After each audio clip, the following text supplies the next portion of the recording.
Recent financial events are forcing the world's powers to try to control an escalating global crisis, racing towards collapse.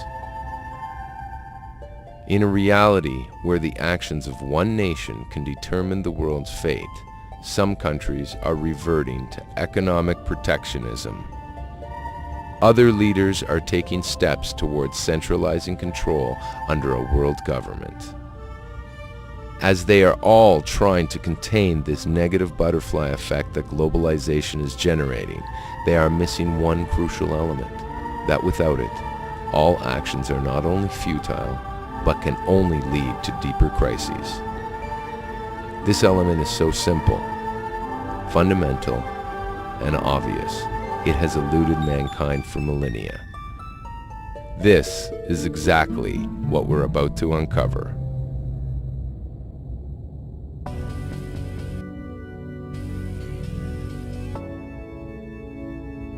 Globalization is the manifestation of the connection between all parts of humanity as one system.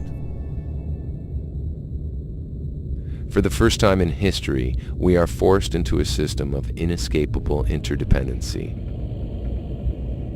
blind to the consequences of our actions. We already existed in a similar form in ancient Mesopotamia. Back then, we were also confined in one small place, and our egoism became apparent. We couldn't get along with each other. And then, we moved away from each other. We moved apart. But today, we can no longer be disconnected, and this is why we have to learn what it means to be bound together within one system. It seems that any move we make in this fragile global system results in chain reactions we can't control. And the worst thing is, we still think we can figure it out. Man's nature is completely egoistic. This is how each and every one of us is built. Naturally, our calculations with respect to anyone and towards the whole world are only in order to benefit, in order to succeed in being more than everyone. Not to feel good by connecting with everyone, but to feel good by being higher than everyone. And all 7 billion worldviews are being crammed together into one time and one space. And there is no way out. However, a slight shift in our perspective reveals that there is a way in.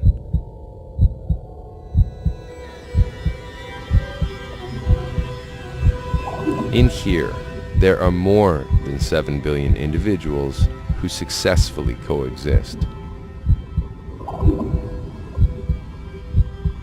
In every living body, even on the vegetative level, all the more so on the animate level, all systems work in an integral, reciprocal way, in harmony with each other, meaning there is no element that serves itself, but they exist and live in order to serve the whole body. In here, they interact from an internal awareness of their interconnection. They all work according to one unifying principle. It is the force behind the whole of existence, connecting elements into systems and systems into a single whole. It is the quality of unconditional bestowal. The general law of nature is the law of bestowal and love. This is why nature is capable of creating everything, building its elements of inanimate, vegetative, animate, and human, enlivening them and bringing them to a corrected state. This motivates them with an instinctive direction to work for the common aim, creating the fertile soil for a new, greater, infinitely higher level of existence. You. Not just your physical body that's watching this screen, but that conscious point of awareness that is now connecting with the idea of this film. That single point is one of 7 billion cells of humanity's body desperately trying to operate this immense and intricate system without knowing or using its primary unifying principle, the law of nature. That is the missing element that's been eluding mankind. The wisdom of Kabbalah reveals to us that force of love, that force of mutual bestowal, that force of connectedness that lies within the corrected, global, integral, harmonious modern society. However, there is one difference between ourselves and us. They instinctively follow nature's law, and we, as conscious beings, must agree with it of our own free will in accord. The wisdom of Kabbalah helps an individual see that system in its true form, in its correct form.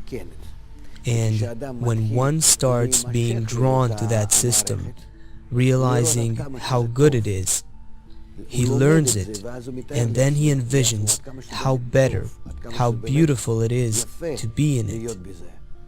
From that, he receives power. It's like a child that grows up, like when we are attracted to something good. He receives from his future corrected state, so to speak, to his present corrupted state, he receives the powers to achieve that correction. As we intentionally emulate the cells, making ourselves aware of our common body, we will start sensing nature's unifying principle working through us. By doing so, we will not only transcend the perils of man's short-sighted solutions, we will create something wonderful. Think about it.